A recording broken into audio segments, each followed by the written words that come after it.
Right.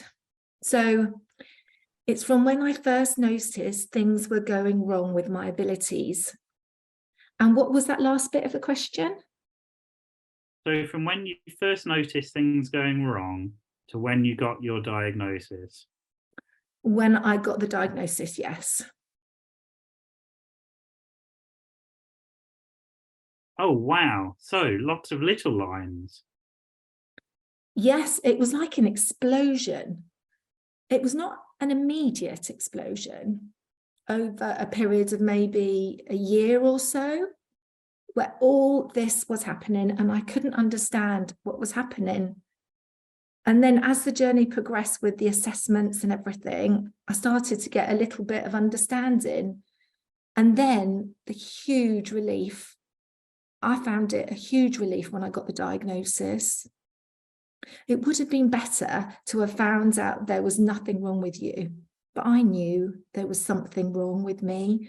And losing all my abilities for everything administrative, all numeracy and some literacy, all of those things. I've been self-employed most of my life, and all those things that I pretty much lost was everything I needed. So it was massive. That's what those little lines represent, with all these little things that came together to make this big thing of the build-up. And then when I got the diagnosis, to be relieved, to understand.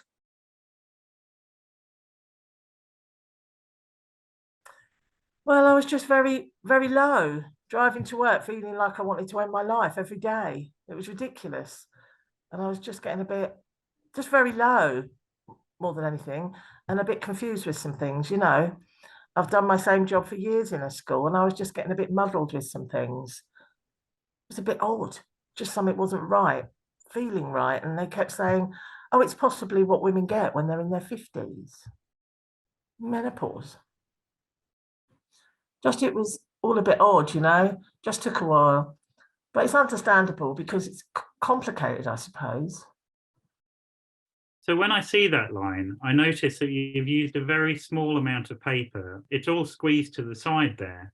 Can you tell me what that represents in terms of that journey?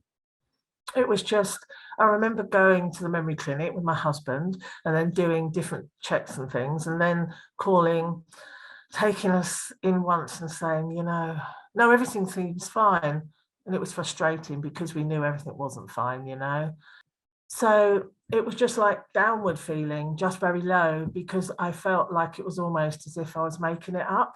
That's how I felt. I know that sounds silly, but I thought, why don't they believe what I'm saying?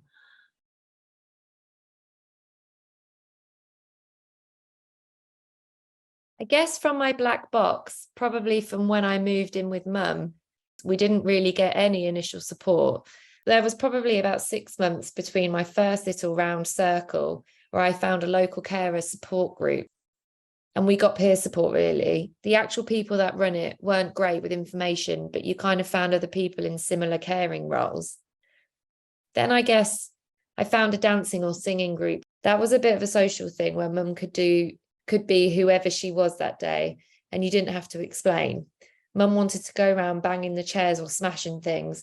If I'm feeding her tea and biscuits, that was okay. Nobody gave you a second look.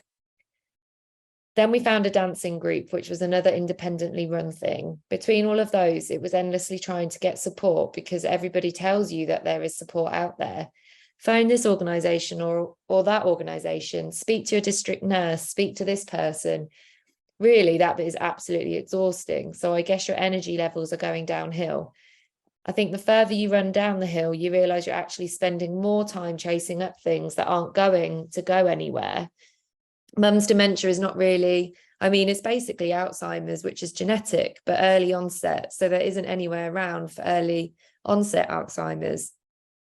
Everywhere we did go, mum wasn't really, their environment wasn't suitable for mum. So it was a lot of dead ends. I guess it's when I get to the bottom, I was trying to draw a little cushion at the bottom of my thing because I pretty much fell into a specialist dementia organisation's hands. Then you kind of think, yes, I've come home and found other people that kind of understand a bit better. Some of the carer groups have been really good when you build a bond with your peers as well as the professionals there. yes, I don't know if I even need the cushion, because sometimes I just feel like you just hit the ground with a big bump. It's just bloody hard work, and you wish somebody at the beginning would just give you what all the options are. There's a lot of spirals. It's probably a lot more messy than what I've drawn. I wish I could actually draw properly and draw a picture of my head and what's coming out of it. But yes, I think that's what I'm trying to explain.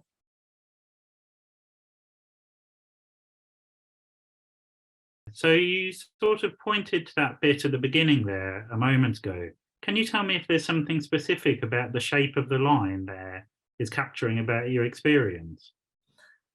Well, I felt very low there, very confused and low, and not knowing what the hell was going on. And then more support, speaking to other people that understand, and that sort of thing. And all the stress we had about financial stuff, all of it. And it just all helped having that, it made things a lot better. And so where the line sort of, it goes up, doesn't it? And then kind of goes along. Yeah. Is that capturing something specific? You said it's sort of about feeling better. Is there any other things that it's capturing for you? I think just mainly it was feeling better and feeling like me, and my husband could understand it all a bit more. Must be hard for him. It's like I went from working full time to not working, losing my driving license, all of it. And then my husband has to earn it all, So it was good to meet other people, and they'd say, well, you can do this, you can do that. And that's the sort of stuff you need to know.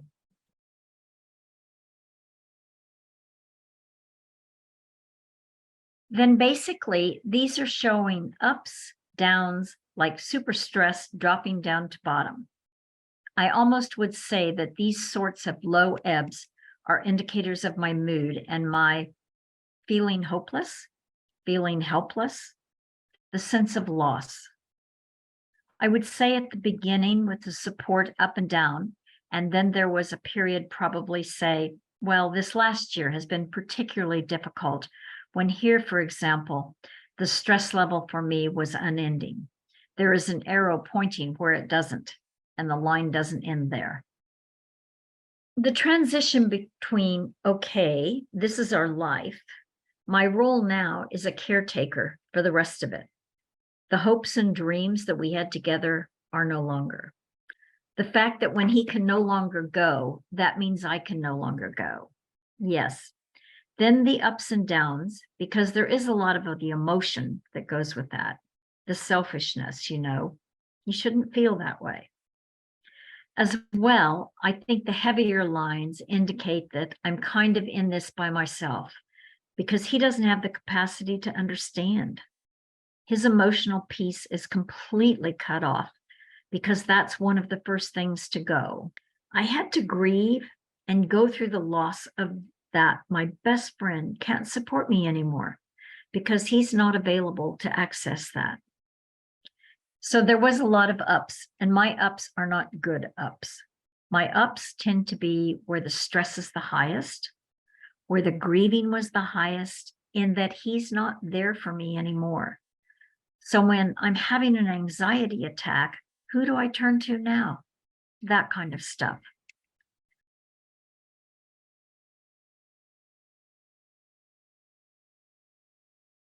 What words might go with a typical day? Mentally exhausting.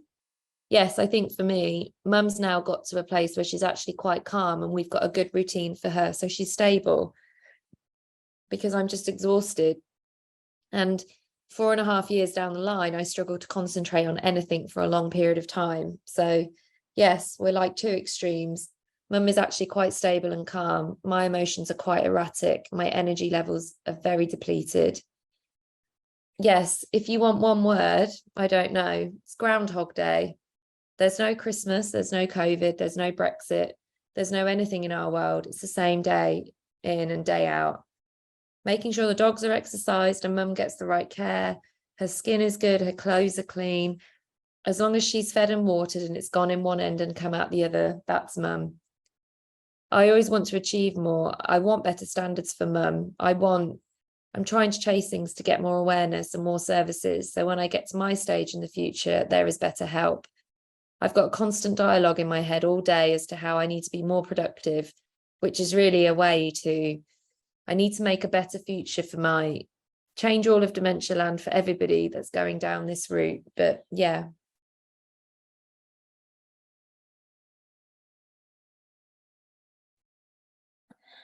So it's people taking the time and the trouble.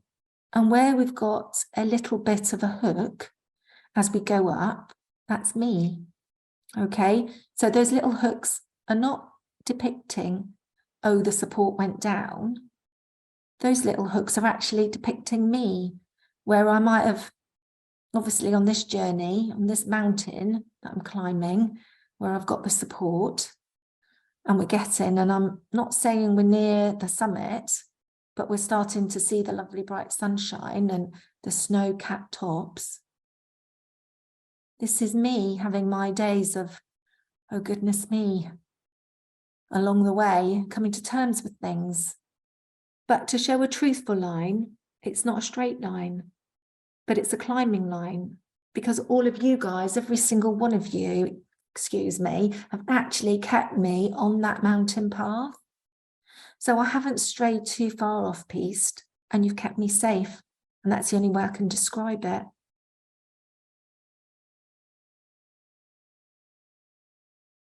Now we are going to be focusing on evaluating the activity.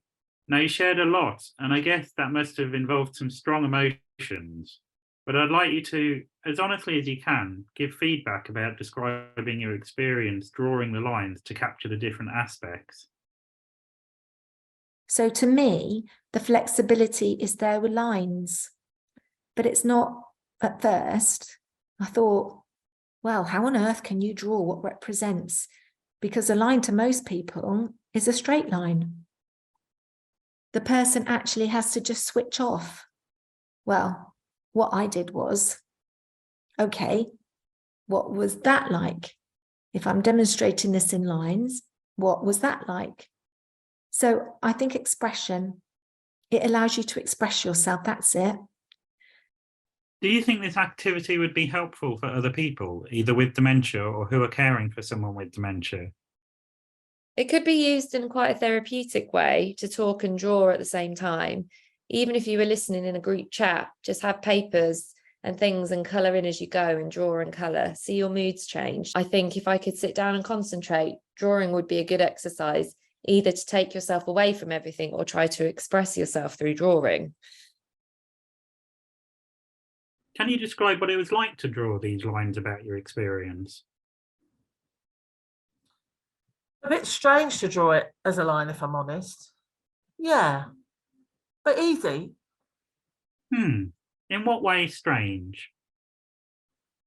I don't know. I suppose because I've never been asked to do something like that before. That's the only reason it's strange. I liked it. I thought it was good. I mean, I think there was more hesitation at the beginning because I need to do things right sometimes. I guess I thought it had to be one continuous line.